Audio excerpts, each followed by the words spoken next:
Tere! Kui ma soovin oma veebilehele lisada näiteks pilti, siis selle jaoks saan ma kasutada märgendit IMG.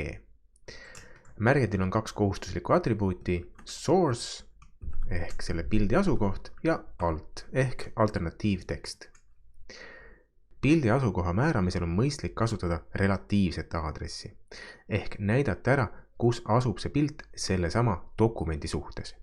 Kui see index.html fail on mul salvestatud ühes kaustas veebidisain ja siin samas kaustas on ka banaan.jpg, siis ei peagi ma midagi muud tegema, kui määrama selle pildi asukohaks lihtsalt tema nime banaan.jpg, alternatiivtekst oleks banaan, salvestan, seesama fail on mul avatud siin brauseris, uuendan ja banaani pilt ongi olemas.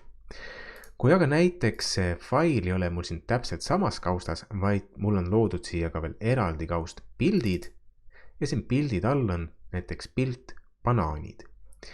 Siis kui ma kirjutan siia banaanid, salvestan, uuendan, siis ma saan veateate.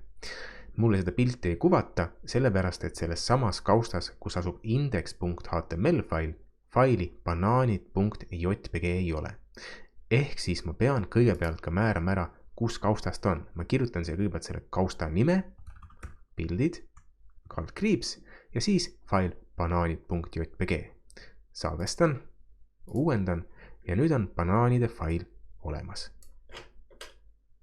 Võimalik on veel muidugi, et näiteks mul siin veebidisain kaustas on eraldi kaks kausta, milles ühes on pildid ja teises on kood, siis sellel puhul ma pean kõigepealt liikuma ühe kausta võrra ülespoole ja siis otsima üles kausta pildid ja siis selle banaanid.jpg.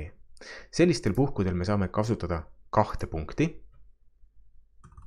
mis tähendab, et liigutakse ühe sammu võrra ülespoole. Siis otsitakse üles kaust pildid ja siis banaanid.jpg. Kui me paneme oma veebilehe ülesse ka juba veebiserverisse, siis me saame siin veebiaadressi alguses kasutada ainult ühte kaldkriipsu, mis tähendab, et otsitakse juurkausta ehk minnakse kõige kõrgemal hierarhia tasemel asuvasse kausta ja sealt otsitakse kausta pildid ja sellest piltide kaustast faili banaanid.jpg.